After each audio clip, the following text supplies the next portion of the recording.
So one critical aspect when you're talking about file systems is what happens when there is a crash. So a system crash essentially means that the OS and the entire system suddenly stops working. So it could be, for instance, due to a power failure, or it may be due to, say, an illegal instruction or a panic in the operating system, and therefore essentially can't proceed further, right? So from a file system perspective, this could essentially create a couple of challenges, and this is what we're essentially going to look at in this video. So, so let's say that we have a system call, say the read or the write system call, specifically say the write system call, which essentially wants to write some data into a particular file, right? And there are essentially four things that one needs to bother about over here. Essentially, there are four blocks that need to be written into the file system, right? So you have one system call, and corresponding to that, there are four blocks that has to be written into the file system. So recollect that these blocks are the smallest entity which can be written into, say, the hard disk, and typically of 512 bytes. So we have the four blocks over here, A, B, C, and D, which have to be written into the file system due to the write system call. So block A corresponds to the files. Block A corresponds to the files FCB, which is the file control block.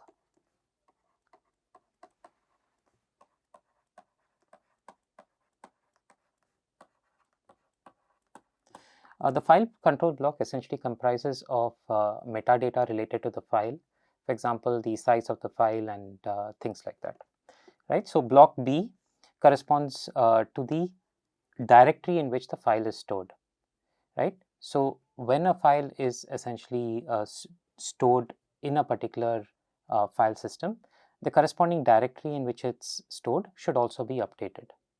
Now, block C and D corresponds to the data that has to be written into the file, right? So when we have the write system call, we pass the file descriptor and also some data that needs to be written into the file, and this is essentially done by the block C and D, right? So we see that what we want to do is perform these four operations, right, or store these four operations into the hard disk. So it has to go in this particular sequence, that first we store A, then B, then C and D, right? But what would essentially happen if in between these operations there is a system crash? So for example, let us say that the block A and block B are written into the hard disk, into the file system stored on the hard disk, but then at this particular point the system crashes, and C and D are not written or not updated in the file system, in the hard disk, right? And this could essentially create a problem. So the problem is that the file system or the hard disk state is going to be inconsistent. So for instance, block A, which stores the file control block, would essentially indicate, for instance, the new size corresponding to the block C and D which have been updated. The block B, which is also updated in the file system present on the hard disk, would corresponds to the directory entry, which essentially would say that this particular file is present in this directory. But now, since C and D are not written, are not updated because of the crash, it would essentially mean that there is some inconsistency. So block A and block B indicate that there is some data, there is a file present in a particular directory, but in reality there is no such file present, right? So there is a inconsistent state in the file system. So how do we essentially handle such a situation? So this is the aspect of recovery. So in the older versions of operating systems, both Linux as well as Windows, periodically we would essentially run tools like fscheck and check disk. Fscheck is a tool in Linux, and check disk is a corresponding and equivalent tool on Windows. So what these tools essentially do is essentially validate the file system. So they would scan through all the data, all the inodes that are present. They would go through all the directories that are essentially present in the file system and ensure that the file system is in a consistent state. So what do we mean by consistent state over here? It means that if a directory says that a file is essentially present in that directory, in reality that file is essentially present.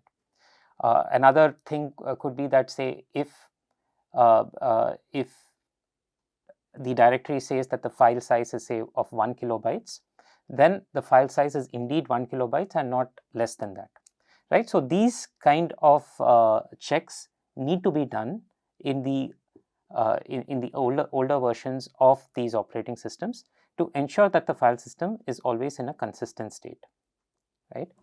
The limitations, however, is that, as we mentioned here, these tools, fscheck and checkdisk, would check each sector of your hard disk, each inode or each block that is essentially present and stored on the hard disk, and could be considerably slow.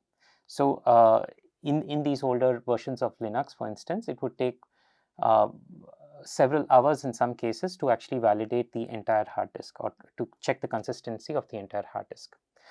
Sometimes it may be also possible that these tools are not able to revert back to a consistent state, right? And in such cases, we would require human intervention or the user to intervene and resolve these conflicts.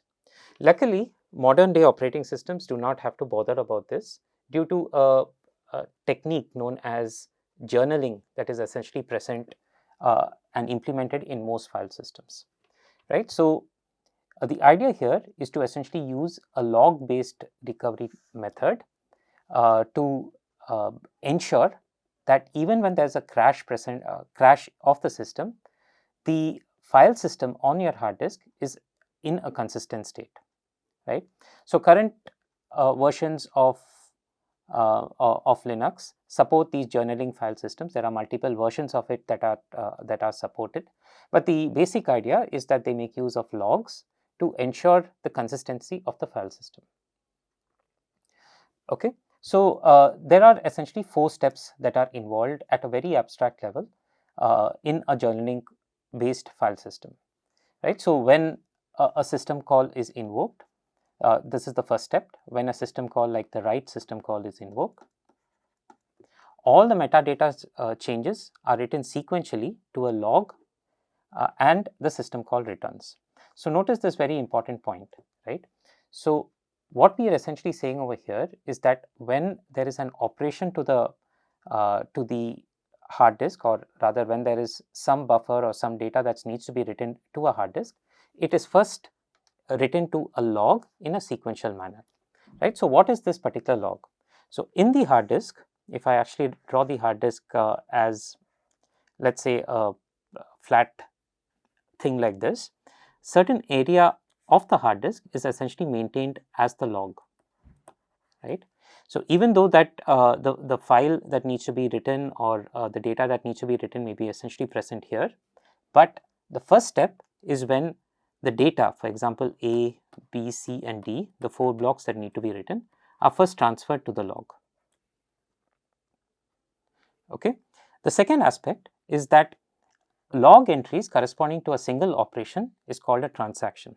So what this means is that these 4 blocks or these 4 entries in the log corresponding to A, B, C and D are taken as a single transaction.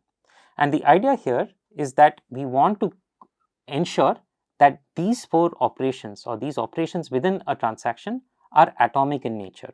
So what I mean by atomic is that either all 4 blocks are either updated in the file system, which is here, or none of them are updated, right? So this provides the atomicity and very critical for us to ensure that the file system is in a consistent state. So the third point is entries in this logs or each of these transactions are played sequentially to the actual file system structures.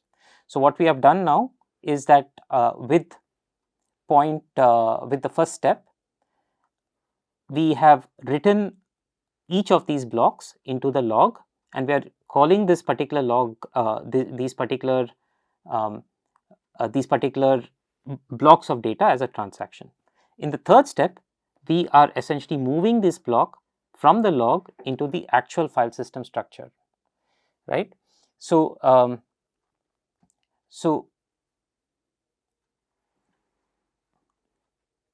yeah.